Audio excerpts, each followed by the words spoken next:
Olá, vamos dar continuidade aos nossos estudos agora com a camada de aplicação. Na verdade, aplicação, apresentação e sessão. Tá? Camada de aplicação, o que ele nos mostra aqui inicialmente? Bom, é a camada mais próxima, né? A camada de aplicação é a mais próxima do usuário. Aqui nós temos o modelo OSI e aqui nós temos o modelo TCP/IP.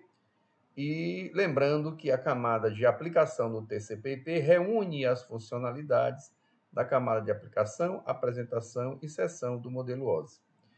Nós temos aqui alguns protocolos que rodam na camada de aplicação. Exemplo, DNS, HTTP, SMTP, POP, DHCP, FTP e MAP, entre outros. Camada de apresentação, né? Camada de apresentação e sessão. Quais seriam as três funções principais dessas camadas, né? Vou aumentar aqui um pouquinho.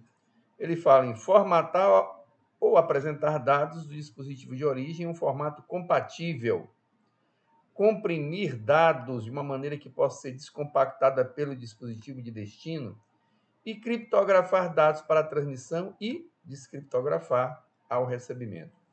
E aqui ele traz alguns exemplos, né, do uso aqui na camada de apresentação.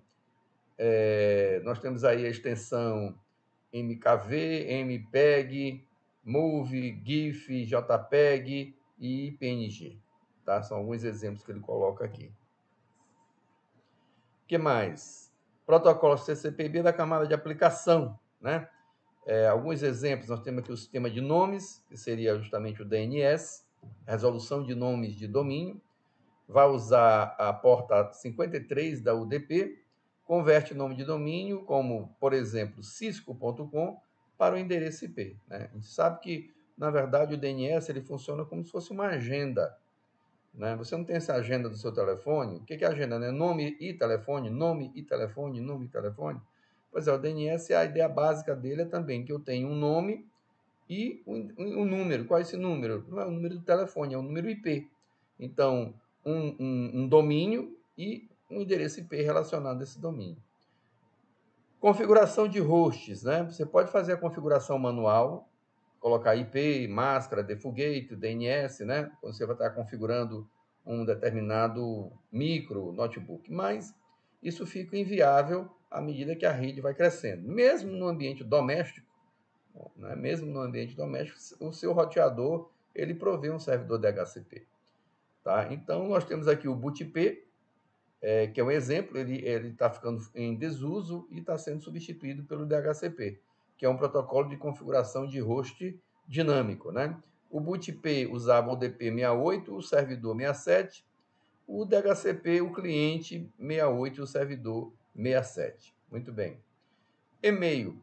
Aí nós temos o protocolo SMTP para o envio do correio, com a porta 25.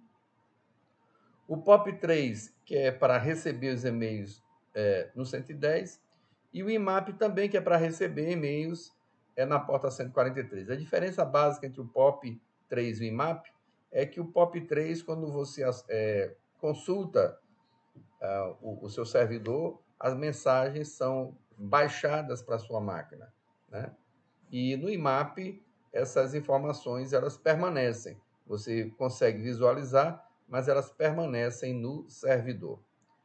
Aqui uma verificação de conhecimento. Ele fala sobre um pouquinho sobre o cliente, modelo cliente-servidor. Cliente é quem solicita, servidor é quem provê. Né? Vou botar aqui embaixo um pouquinho. Então, aqui eu tenho um cliente e um servidor. O servidor vai prover o cliente de informações. Ok? Subindo aqui de novo. Redes ponto a ponto. O que seria uma rede ponto a ponto? Uma rede ponto a ponto é uma rede básica. É uma rede que você tem na sua casa, onde você vai ter 2 micros, por exemplo, associado a um switch. Uma impressora está conectada diretamente no seu micro. Ele vai servir tanto como cliente como servidor de impressão desta rede. Tá? Aplicações entre pares, né?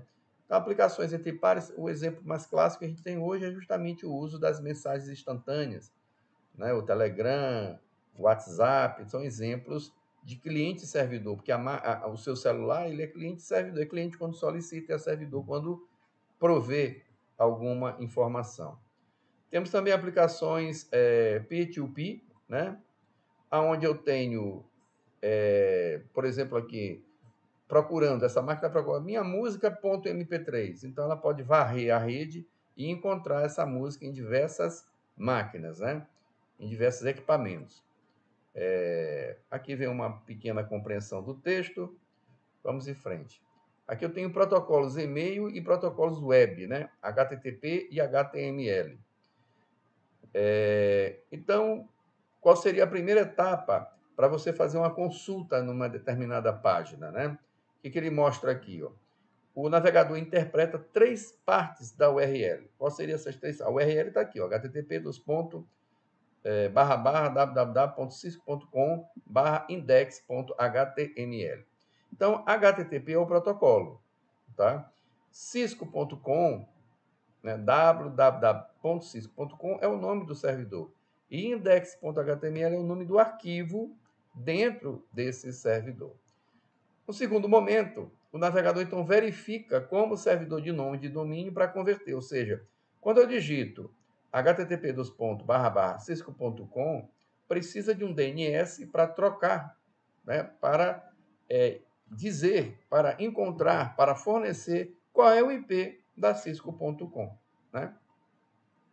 Terceira etapa. Uma vez com o endereço IP, o cliente faz a solicitação para o servidor e o servidor vai retornar a codificação, né?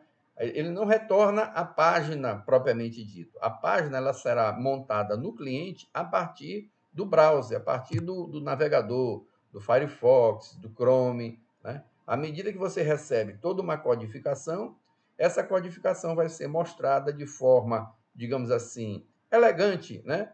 Na máquina do cliente, né? Aqui ele mostra essa ideia. Você vai digitar aqui um domínio, uma página que vai ser traduzida para o IP, faz a solicitação para o servidor HTTP e, quando do retorno, essa página vai ser mostrada, né, de forma agradável, visual. Temos também aqui o protocolo de e-mail, né? Se você observar aqui neste exemplo, esta pessoa, este remetente, ele possui uma conta de e-mail neste servidor, deste provedor A. Aqui eu tenho um provedor B, que é desta outra pessoa, esse destinatário, como ele está chamando aqui. Então, esse remetente quer enviar para esse e-mail, recipiente@cisco.com, que pertence a este servidor B, não ao servidor A. Ela tem conta no servidor A, ele tem conta no servidor B. Ela quer mandar um e-mail para o destinatário que está no servidor B. Então, vai enviar através do SMTP. O SMTP envia e chega essa informação até o servidor A, né? Este servidor verifica, olha, o destinatário não pertence ao meu domínio. Então, eu vou usar o SMTP para mandar este e-mail para um outro domínio. Chegando neste domínio e encontrando a caixa postal, a informação é colocada na caixa postal. E aí o destinatário, por IMAP ou por POP3, vai poder ler a sua mensagem. Ok? Muito bem, aqui eu tenho SMTP, POP e IMAP, né? O SMTP, conforme ele mostra aqui, ó, o destinatário não está na minha lista, eu vou encaminhar para o servidor, aquilo que eu falei. Então, envia através de SMTP, chega neste servidor que encaminha para o próximo servidor. E aí o cliente vai por POP3 ou por IMAP receber essa informação. O POP vai descer a informação toda e descarregar do servidor, ou seja, a informação não fica no servidor, ela feito o download, ela é descarregada para o destinatário, enquanto o IMAP, você consegue visualizar, mas permanece no servidor, e o envio é o mesmo processo. Muito bem, aqui faz uma verificação. Servidor de nome de domínio, o DNS, né? Bom, para fazer, como eu falei, o DNS é como se fosse uma agenda telefônica, o nome de domínio e o IP, né? Numa etapa seguinte aqui, né, uma consulta DNS é enviada ao servidor DNS designado para o computador cliente. Numa etapa 3, o servidor correspondente envia essa informação, né, do IP. A máquina cliente vai receber este IP e, por final, vai poder fazer a solicitação para o servidor através do endereçamento IP, aqui no caso 98.133.219.25. Aqui ele fala um pouquinho sobre as mensagens de DNS, né? O formato do DNS, no arquivo de configuração do DNS. Nós temos o A quando for o endereço IPv4 do dispositivo final, NS quando for um servidor de nomes com autoridade, o AAA, um servidor IPv6 no dispositivo final, né? Os 4 As, né? E o MX com um registro de troca de correios, né? Aqui ele fala um pouquinho sobre a hierarquia do DNS, né? Nós temos aqui um domínio raiz e aqui nós temos alguns, por exemplo, .net, .edu, .com, .au, .co, que são domínios, seriam subdomínios, seriam divisões para facilitar a distribuição desse DNS pelo mundo, ok? Muito bem. O comando nslookup, o comando nslookup é para você fazer a resolução de um nome para um determinado DNS. Então, você chama aqui o nslookup. Se você digitar, por exemplo, www.cisco.com, ele vai trazer qual é o servidor, qual é o endereço desse cisco.com, né, o nome original, enfim. E aqui ele traz também o endereçamento IPv6, ok? Aqui ele faz uma verificação. Temos agora também o DHCP, que é um outro protocolo que roda na camada de aplicação. O DHCP ele é fundamental, né? Mesmo na sua residência, que ele traz uma rede domiciliar, uma pequena empresa, você vai possuir clientes DHCP. Tá? Você tem servidor DHCP e clientes DHCP. Isso quem te provê é o teu roteador, o roteador doméstico, o roteador caseiro. Mas eu tenho também servidores DHCP dos grandes provedores, né? Por exemplo, esse ISP2 ele vai prover para uma rede corporativa um endereço IP para este roteador, mas internamente você vai ter um servidor DHCP local para atender os clientes da tua rede corporativa. Ou, neste outro caso, o provedor de serviços também tem um servidor DHCP neste roteador para uma pessoa que esteja usando aqui um dispositivo móvel, tá? Operação do DHCP. Uma máquina, quando ela inicializa, quando você liga a máquina, quando ela está aquele processo de carga do sistema operacional, uma das etapas é ela tentar receber um endereçamento IP, IPv4 ou IPv6. Então, no caso do IPv4, o que ela vai fazer para usar o DHCP? Ela vai mandar um DHCP Discovery, ou seja, uma pergunta clássica. Tem algum servidor de DHCP disponível que possa me fornecer? Aí este servidor diz, olha, eu posso te oferecer o DHCP. Aí essa máquina decide, tudo bem, então eu quero que você me forneça. E aí ele manda as informações com um DHCP ACK.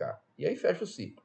Então eu pergunto se tem um servidor DHCP, o servidor DHCP responde dizendo que está disponível, então ela solicita e aí fecha o ciclo, dando um ok com as informações. Muito bem, aqui um laboratório, o que mais?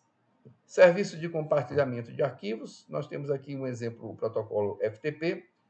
O protocolo FTP é para transferência de arquivos, né? Então, primeiro eu tenho uma conexão de controle e uma conexão de dados. O FTP ele trabalha com duas portas, uma porta para o controle e uma porta para a conexão efetiva, né? A transferência de dados é feita pela conexão de dados. Muito bem. Protocolo SMB é para compartilhamento de arquivos em uma rede, tá? Então, eu tenho aqui um cliente e um servidor. Faço uma solicitação SMB e recebo respostas SMB. Então, eu posso ter, por exemplo, mostrando aqui um caso típico do Windows, que eu posso mapear, inclusive, pastas que estejam na rede para que se mostrem como se fossem máquinas ou que fossem pastas locais na minha rede, né? Isso quem faz é o SMB, tá? Então, uma característica que eu poderia copiar facilmente de uma máquina para outra usando o SMB numa rede usando o sistema operacional Windows. Ok, muito bem. Aqui nós completamos mais este capítulo. Nos vemos no próximo encontro.